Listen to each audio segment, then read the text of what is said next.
کہ ایک ہی آنسو میں کہہ جاؤں گا میں دل، طوفان بیجا لانے سے بھی یہ چشم فائدہ، دو اشک ہی کافی ہیں اگر اثر کریں تو۔ اللہ تعالیٰ نے قرآن مجید کے اندر ایک نہایت انفرادی انداز میں اپنے بندوں کی عظمت کو بیان فرمایا۔ دنیا میں بہت سارے لوگ باصلاحیت ہوتے ہیں، پڑھے لکھے ہوتے ہیں، معاملہ فہم ہوتے ہیں، سمجھدار ہوتے ہیں، پر کوئی کام نہیں کر پاتے۔ اس کی وجہ یہ ہوتی ہے کہ مزاج کے لحاظ سے بزدل ہوتے ہیں، چھوٹے چھوٹے غم پال لیتے ہیں، چھوٹی چھوٹی چیزوں سے پریشان ہو جاتے ہیں، فکری توانائی نہیں رکھتے، سامنے سے آنے والی ذرا بھی تیز ہوا کا مقابلہ نہیں کر پاتے۔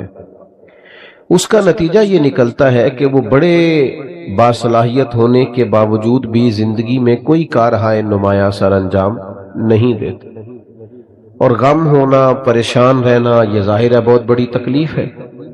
تو اللہ تعالیٰ نے قرآن مجید کے اندر ارشاد فرمایا کہ جو لوگ قرآن و سنت پر ڈٹ جاتے ہیں نا، رستہ مشکل ہے۔ جو لوگ اللہ کا نام لے کے ڈٹ جاتے ہیں، جنہیں ڈٹنا آتا ہے، جو کھڑے ہو جاتے ہیں، ان پر پھر کوئی خوف اور کوئی غم نہیں ہوتا۔ ان الذین قالوا ربنا اللہ ثم استقاموا، بے شک وہ لوگ جنہوں نے کہا اللہ ہمارا رب ہے اور پھر وہ ڈٹ گئے، فلا خوف علیہم، اللہ فرماتے ہیں ان پر کوئی خوف نہیں، ولا هم یحزنون، اور نہ وہ غمگین ہوں گے۔ یاد رکھیے، سارے رستے وہ نہیں ہوتے جن پر لوگ تعریفیں کریں، کچھ راہیں وہ بھی ہوتی ہیں جو لوگوں کی وقتی طور پر سمجھ میں نہیں آتی، لوگ اس پر تنقید بھی کرتے ہیں، لوگ اپنی رائے کا اظہار بھی کرتے ہیں، بعض احباب ایسے لوگوں کو دیوانہ بھی کہتے ہیں۔ لیکن اگر آپ شریعت اسلامیہ پر ڈٹیں، اگر آپ وہ رستہ اختیار کریں جس رستے میں اللہ اور اس کے رسول صلی اللہ تعالی علیہ وسلم کے نام پر استقامت اختیار کرنی پڑے، تو یہ رستہ اگرچہ مشکل تو ہے، کیونکہ ہمارا مزاج ہوتا ہے گڈ بک میں رہنے کا، ہمارا دل کرتا ہے سارے ہمیں اچھا کہیں، یہ طبیعت ہوتی ہے۔ تو اس کا نتیجہ یہ نکلتا ہے کہ ہم اپنے گھر میں بھی حق بات نہیں کہتے، ہم اپنے بچوں کے بیچ بھی سیاست کر رہے ہوتے ہیں کہ میں کسی کے سامنے برا نہ بن جاؤں۔ جہاں ہماری بات بڑی آسانی سے مانی جا سکتی ہے، وہاں بھی ہم اپنی رائے حق پر مبنی نہیں کہتے۔ اعلیٰ حضرت امام احمد رضا رحمت اللہ تعالی علیہ کی فکر یہ ہے کہ ساری دنیا خفا ہوتی ہے تو ہو جائے، رب راضی رہے، رب کا رسول راضی رہے۔ اور یہ فکر بڑی تازہ دم رکھتی ہے بندے کو کہ آپ بعض اوقات آپ کو ایسا رستہ اختیار کرنا پڑتا ہے جس رستے میں تعریفیں زیادہ نہیں ہوتی۔ جس امام کا آپ عرس منا رہے ہیں اور جن امام کے کروڑوں چاہنے والے ہیں، اور جس امام پر دنیا کی بہت ساری یونیورسٹیز میں پی ایچ ڈی کے مقالہ جات لکھے جاتے ہیں، جن پر ریسرچ ہوتی ہے، جن پر تحقیق ہوتی ہے، جن کی ایک ایک کتاب کو کھولا جائے تو ایم فل اور پی ایچ ڈی کا مقالہ بن جاتا ہے، آپ حیران ہوں گے کہ ان امام کے خلاف بھی بڑی کتابیں لکھی گئی۔ انہوں نے اگر تیز چلنا تھا تو انہوں نے مخالفت کے تھپیڑے بھی برداشت کیے۔ لیکن ایک ذہن بنتا ہے نا انسان کا، جب وہ کسی چیز کو حق سمجھتا ہے نا تو بچہ سا ہو جاتا ہے، بچہ سا۔ جب وہ کسی سے پیار کرتا ہے تو بچہ سا ہو جاتا ہے، بچپنا سا آ جاتا ہے۔ کوئی تعریف کرے تب بھی پرواہ نہیں، کوئی تنقید کرے تب بھی پرواہ نہیں، اسی کسے دے کچھ بھی نہیں لگ دے، نہ کوئی ساڈا دردی۔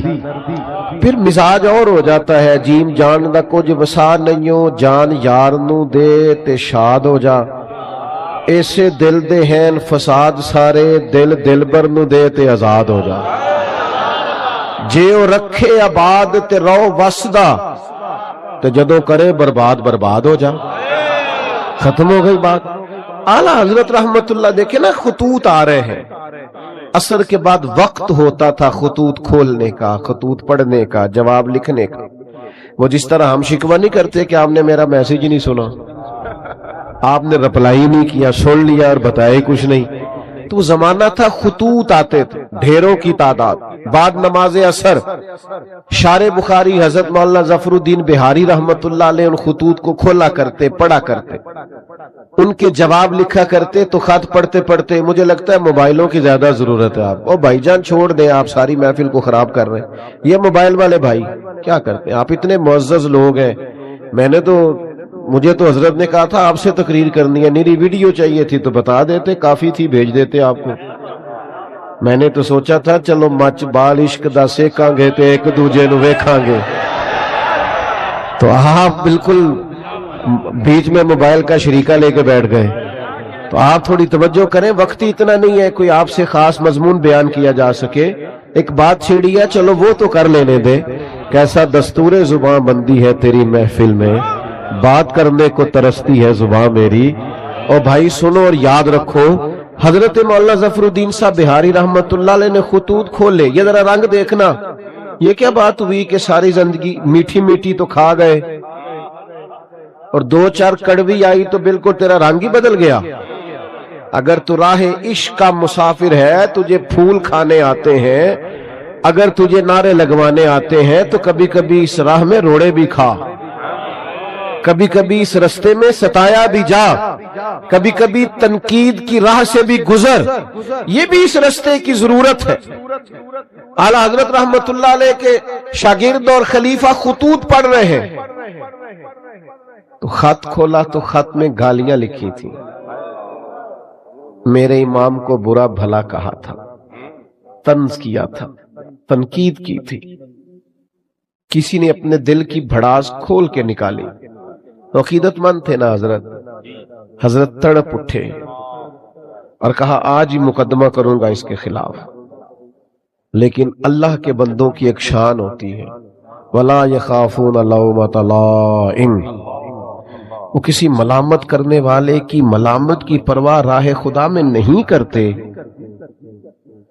اعلیٰ حضرت رحمت اللہ علیہ نے فرمایا یہ مجھے گالیاں دی ہیں تو ان پر مقدمہ کرو گے؟ عرض کی حضور ہاں۔ فرمایا الماری سے کچھ اور خطوط اٹھا کے لاؤ نا، تو باقی بھی لائے، تو فرمایا یہ بھی پڑھو، تو کسی نے لکھا تھا امام اہل سنت، کسی نے لکھا تھا مجدد نیت حاضرہ، مؤید ملت طاہرہ، صاحب حجت القاہرہ، کسی نے کچھ تو کسی نے کچھ۔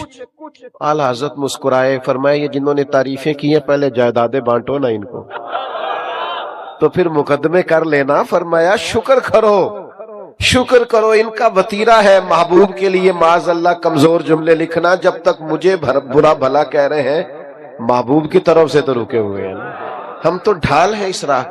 بھائی آپ ڈٹیں، حق بات کہیں، اپنی زندگی میں وطیرہ بن۔ یہ کیا بات ہوئی کہ دوستوں کی محفل میں بھی تو حق نہیں کہتا؟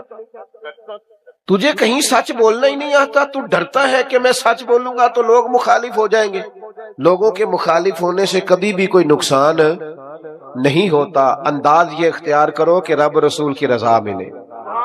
سمجھو اس پیارے بھائی، اللہ آپ کو سلامت۔ اب تو ہم آپ کو ٹھیک ہونے کا بھی نہیں کہہ سکتے، بڑی مہربانی، اب نہیں جی ایسی غصہ کر نہیں نہ سکتے۔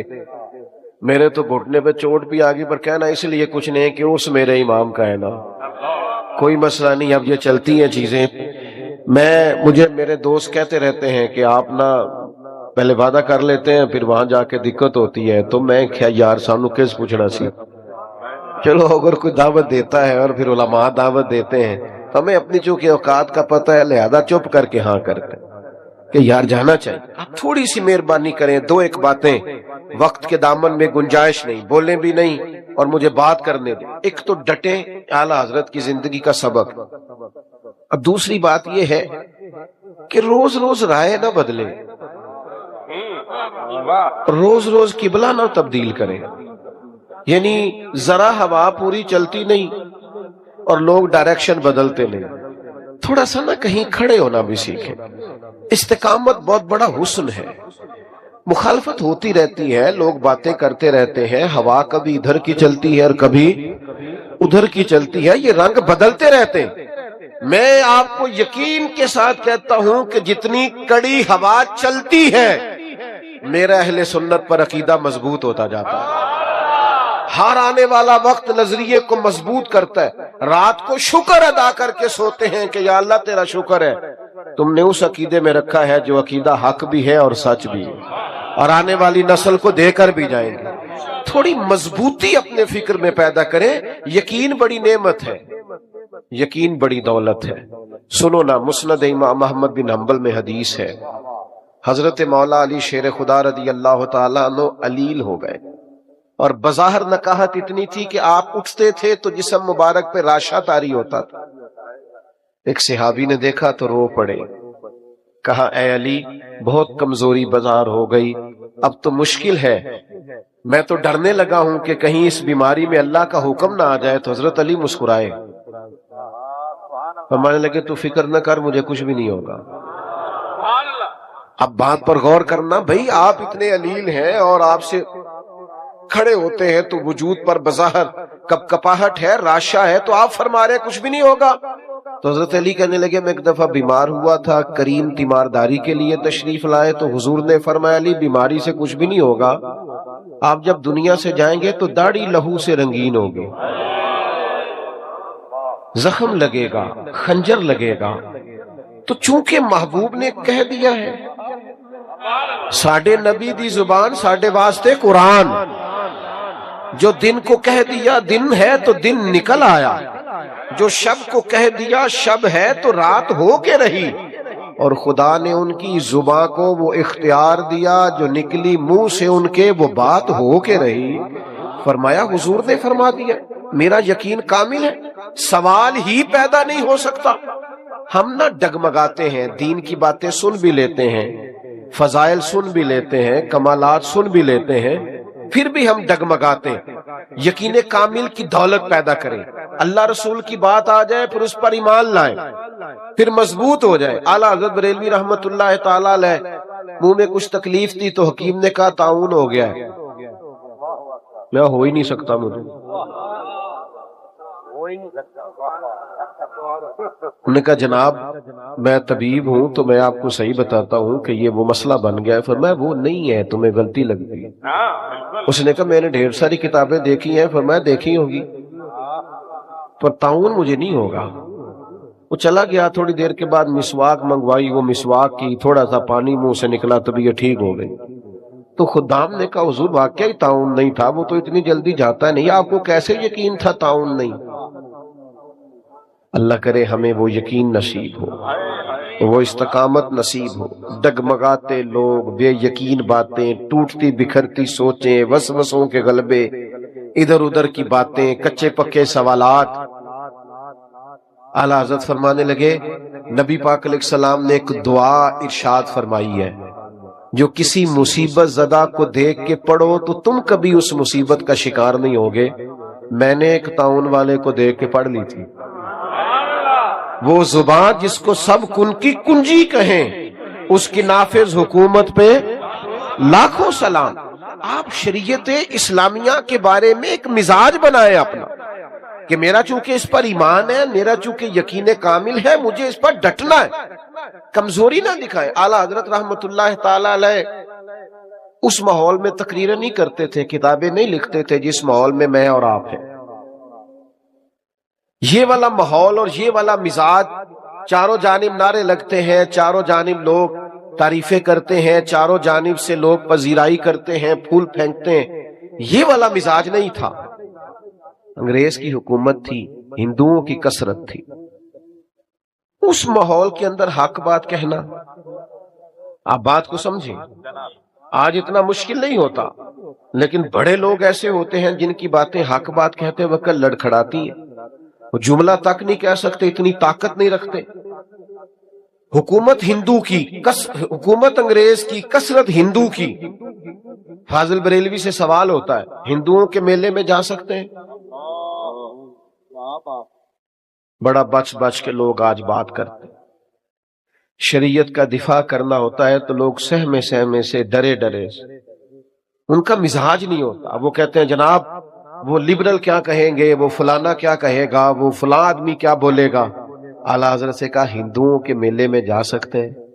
تو فرمایا وہاں تو وہ معاذ اللہ اپنی کفریہ رسومات بھی کرتے ہیں۔ حضور جا سکتے ہیں؟ فرمایا حرام نہیں، حرام ہے، حرام ہے، اشد حرام ہے۔ اتنی کھول کے بات، اتنی واضح بات، آپ کا تشخص ہے ایک الگ سے، آپ ایک الگ سے زندگی رکھتے ہیں، مومن ایک الگ سے اپنا تعارف رکھتا ہے، مسلمان کی اپنی ایک شان ہوتی ہے، وہ اپنی شان میں انفرادیت رکھتا ہے۔ یہ کیا بات ہوئی کہ آپ ہر معاملے کے اندر ہر جگہ آپ کا جو رویہ ہے وہ انتہائی مداحنت پر مبنی ہو؟ بھائیو یاد رکھیے، آپ اپنے دین کے لیے، نظریے کے لیے، عقیدے کے لیے کھڑا ہونا سیکھیں۔ یہ نا بڑا دیندار آدمی ہے جی، کیا دینداری ہے، محفل بڑی صحیح کراتا ہے، تو میں تو اسے دیندار مانتا ہوں جو بیٹے کی شادی والے دن دیندار ہو۔ ناراض ہو گئے ہو؟ جو بچے کی مہندی والے دن مسلمان ہو وہ دیندار ہے۔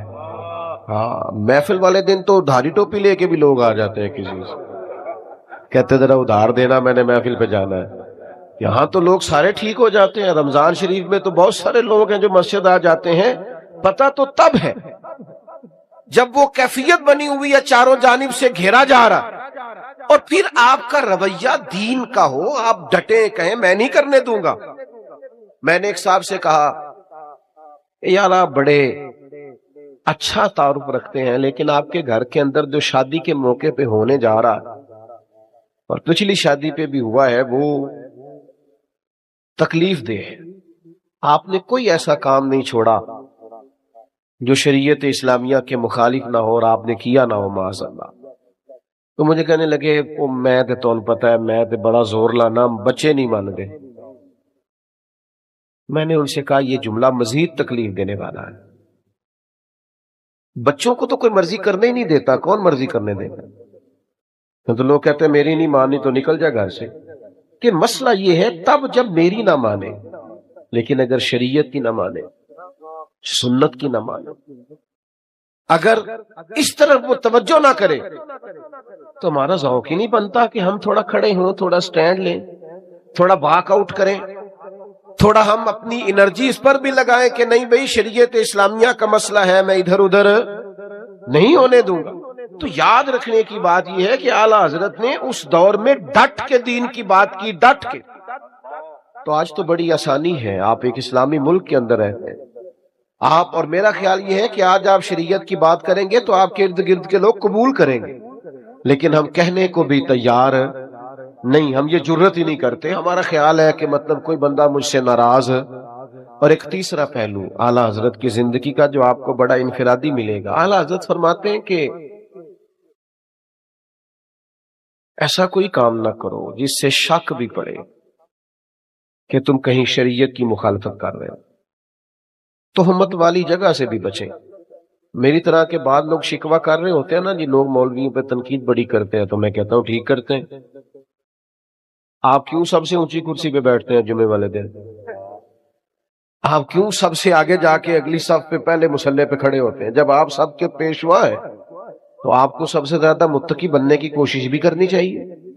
یہ میں دلیر نہیں کر رہا ان لوگوں کو جو تنقید کرتے ہیں، وہ غلط کرتے ہیں، وہ درست نہیں کرتے، ان کی حمایت نہیں کر رہا، ان کو سمجھنا چاہیے کہ وہ کتنا جرم کرتے ہیں، لیکن میں اپنے جیسے لوگوں کی بات کرتا ہوں۔ بڑی نشست پر بھی آپ برا جمان ہو تو پھر میرے بھائی آپ کا اٹھنا بیٹھنا دیکھا جائے۔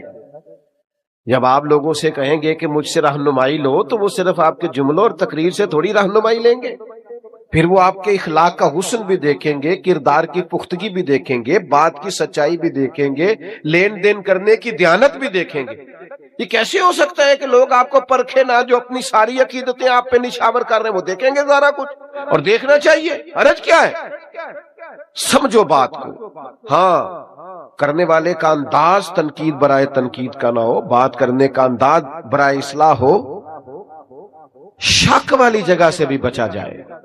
نبی کریم علیہ السلام گزر رہے تو آپ کی ایک پاکیزہ زوجہ حضور کے ساتھ ہے، ازواج مطہرات کی پاکیزہ ہستیوں میں سے ایک پاکیزہ ہستی آپ کے ساتھ۔ حضرت عمر کھڑے ہیں، کچھ اور لوگ بھی کھڑے ہیں۔ محبوب اپنی اہلیہ کو، زوجہ پاک کو گھر چھوڑ کے اور واپس آ کے کہا میرے ساتھ میری اہلیہ تھی۔ حضرت عمر نے عرض کی یا رسول اللہ میری ماں مجھے روئے۔ حضور یہ کیا بات ہوئی، آپ نے کیوں آ کے وضاحت دی؟ فرمایا بس عمر میں بتانا چاہتا کہ میں نے نکاح کیا ہے، میری اہلیہ۔ آپ لوگوں کو ان جگہوں سے بچائیں گے جہاں شک پیدا ہو سکتا ہے. ہمارے ہاں نا آج دیندار طبقہ، بزرگ طبقہ، والد کہلانے والا طبقہ، استاد کہلانے والا طبقہ جب غیر محتاط ہوتا ہے تو پھر مشکلات پیدا ہوتی ہیں، پھر تکلف پیدا ہوتا ہے. آپ والد ہیں، اب آپ کی ذمہ داری بڑھ گئی. آپ استاد ہیں، اب آپ کی ڈیوٹی بڑھ گئی. آپ امام ہیں، آپ خطیب ہیں، آپ بزرگ ہیں، آپ مقتدا ہیں، اب آپ کی ڈیوٹی بڑھ گئی. اعلیٰ حضرت رحمت اللہ علیہ کے زمانہ مبارکہ میں نا اس وقت لالٹینوں کا دور تھا. تو لوگ کیا کرتے تھے کہ وہ مٹی کے تیل کے ساتھ لالٹین جلایا کرتے. تو مسجد میں مٹی کا تیل جو کہ بدبو آتی ہے جائز نہیں. ایک صاحب بڑی دور سے ارنڈی کا تیل لائے، اس سے خوشبو آتی. وہ مسجد میں جلانا درست ہے، وہ جائز ہے. یہ زیادہ غور کریں جو بزرگ کہلاتے ہیں، جو کہتے ہیں میں بڑا ہوں. وہ تیل جب لایا گیا اور وہ لالٹین میں ڈالا گیا اور جب اسے جلایا گیا تو سرکار اعلیٰ حضرت رحمت اللہ تعالی علیہ کے وہ خادم کہنے لگے حضور اس سے خوشبو آتی ہے، یہ وہ والا نہیں. فرمایا چلو ٹھیک ہو گیا. اب یہ کہ یہ سارے نمازیوں کو کون بتائے گا کہ یہ مٹی کا تیل نہیں؟ وہ تو جا کے کہیں گے وہاں لالٹین جل رہی ہے. وہ تو سارے لوگوں کو بتائیں گے کہ وہاں جلتی ہے تو یہاں کیوں نہیں. تو کہا حضور پھر حکم کیا ہے؟ فرمایا آپ اس طرح کریں، سنتیں بہت پہلے پڑھیں اذان کے فوراً بعد، اور پھر لالٹین کے پاس کھڑے ہو جائیں، اور جتنے لوگ مسجد میں داخل ہو آپ بول بول کے بتائیں کہ یہ مٹی کا تیل نہیں، یہ مٹی کا تیل نہیں، یہ مٹی کا تیل نہیں. اور فرمایا پھر فرض پڑھ کے دعا سے پہلے کھڑے ہو جائیں، اور پھر اس لالٹین کے پاس کھڑے ہو کے بار بار بتائیں کہ مٹی کا نہیں بھائی، مٹی کا نہیں بھائی. تہمت والی جگہ سے بچنا ہے. آپ کو ایک معیار قائم کرنا ہے، آپ کو اس پر ڈٹنا ہے، آپ کو کھڑا ہونا ہے. لیکن اگر آپ کا یہ مزاج نہیں، آپ کی یہ طبیعت نہیں، آپ یہ بھی چاہتے ہیں کہ لوگ میری عزت کریں اور پھر آپ وزادار بھی نہیں، باوقار بھی نہیں، تو پھر بھائی آپ کس رستے کے مسافر ہیں؟ آپ کدھر؟ میں نے زیادہ باتیں کرنے کا ارادہ کر رکھا تھا پر چونکہ وقت تیزی سے سمٹتا جا رہا ہے آخری بات کی طرف آتا ہوں. بڑی جلدی وہ دوسرا پہلو جو میں نے کہا نا، ہمارے ہاں تنقید بڑی جلدی تنقید بھی نہ کریں. بھائی آپ اٹھنے لگے، مہربانی کریں نظم تو نہ خراب کرو. بھائی ادھر دیکھیں میری طرف سے، بڑی جلدی تنقید بھی نہ کریں، اتنی جلدی نہ ڈالا کریں. وہ کسی نے کہا تھا کچھ تو مجبوریاں رہی ہوں گی، یوں ہی کوئی بے وفا نہیں ہوتا. تھوڑا سا نا تھوڑا موقع دیا کریں، چیزوں کو سمجھا کریں. وہ ہمارے ہاں نا سارے ٹیسٹر لوگ اکٹھے لے آتے ہیں اور ہر زاویے سے کسی کو پرکھنا شروع کر دیتے. ہر زاویے، یہ میں منع کرتا ہوں نا دوستوں کو ہر چیز کی ویڈیو نہ بناؤ. اور اب میں 2-3 مصروفیات سے فارغ ہو کے آیا ہوں اور یہاں سے بھی فارغ ہو کے میری مصروفیات. اب وہ بہت سارے دوست یہ تو پوچھتے نہیں کہ آپ چلے کہ نہیں، وہ تو اتنا ہی پوچھتے ہیں پہنچے کتنے ہو. اور پھر وہ کئی دفعہ 15-20 فون کر دیتے ہیں 20-25 منٹ میں. ایک سے تو میں نے کہا تھا جی تیرے فون نہ اسی ٹائم تے پہنچنا ہے نا، پھر 5-5 منٹ بعد کر. اور اگر ٹائم لگنا ہے کچھ تھوڑا سا تو پھر آپ ایک فون کیا، اب تھوڑا فاصلے کو آپ ماپے اور اس کے مطابق دوبارہ رابطہ کر لیں. لیکن وہ چونکہ فون ہاتھ میں ہے اور خیر سے سستا بھی کافی ہے تو بہت سارے احباب جو ہیں وہ پھر تو اب وہ گزر رہے ہیں تو کسی سے ہاتھ ملا سکے ہیں، کسی سے نہیں. سب کی ویڈیو بن گئی، پھر وہ پاس بھی کسی نے نہیں رکھنی، وہ ڈالنی بھی لازمی ہے. پھر وہ اوپر گول دائرہ لگا کے کہیں گے مولوی کا تکبر دیکھو، سلام نہیں لی. بھئی اب وہ ماحول ہی نہیں تھا، روک ہی نہیں سکتے تھے. اور کئی جگہ تو ایسا ہوتا ہے کہ لوگ کہتے ہیں جلدی منتشر کریں، پیچھے رش ہے، خالی کریں گیٹ. تو کئی دفعہ ایسے معاملات آتے ہیں کہ ذرا سی بات پر تنقید ہونے لگتی، اس سے تکلیف بھی یقیناً ہوتی. پوری بات ہی نہیں سنی، تھوڑی سی پیچھے سے کاٹ لی، تھوڑی آگے 2 جملے لے لیے، تنقید شروع کر دی. اعلیٰ حضرت نے لکھا ہے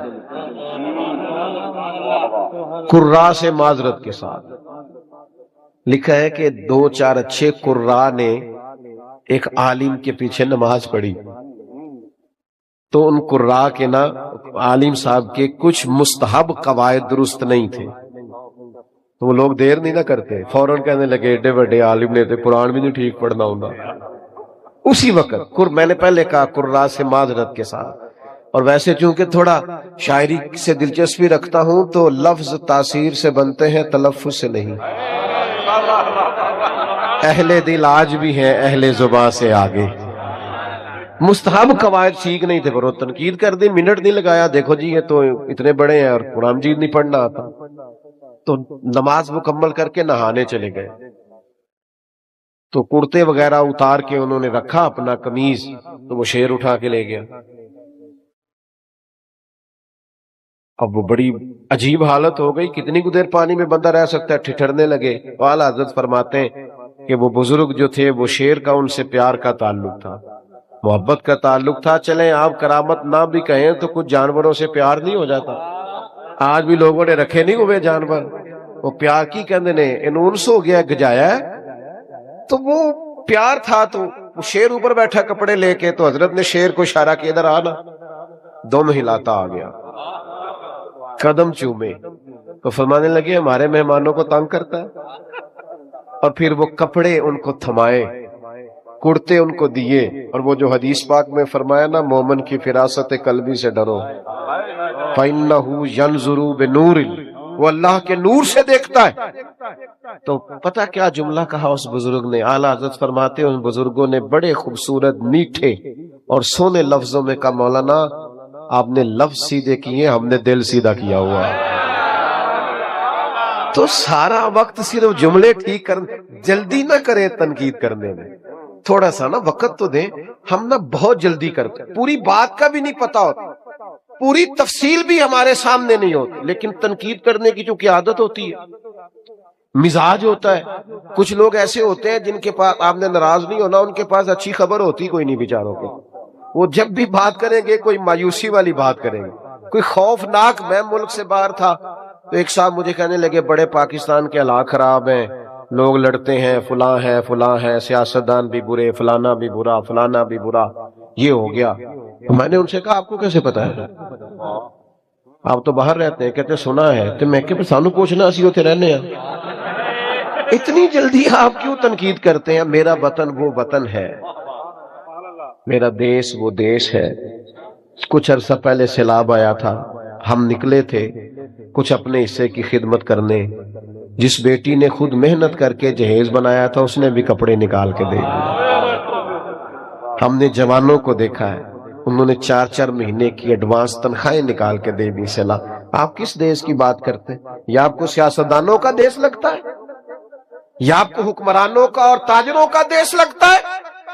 کل عرس گزرا ہے، یہ دیش داتا علی اجویری کا ہے، یہ بابا فرید الدین مسعود گنج شکر کا ہے، یہ حضرت بہاؤالدین زکریا ملتانی کا ہے، یہ دیش حضرت پیر مہر علی شاہ کا ہے، یہ دیش حضرت پیر جماعت علی شاہ کا ہے۔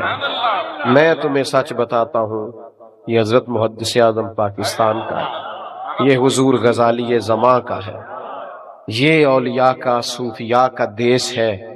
اس دیش کی بنیادوں میں میرے بزرگوں نے اپنی محبتوں کو شامل کیا ہے۔ اس کی مٹی کبھی خشک نہیں ہو سکتی، اس کی بنیادیں کبھی بنجر نہیں ہو سکتی۔ میرے عرب کو آئی ٹھنڈی ہوا جہاں سے، میرا وہی وطن ہے، میرا وہی وطن ہے۔ میرے عزیز، اپنے بزرگوں کے اصول کو سمجھیں، دین پر ڈٹنا سیکھیں، یقین کامل کی دولت حاصل کریں، تہمت والی جگہ سے بچیں، اور آخری گزارش یہ کی ہے تنقید کرنے میں جلدی نہ کریں۔ یہ سارا میرے اعلیٰ حضرت کا پیغام ہے۔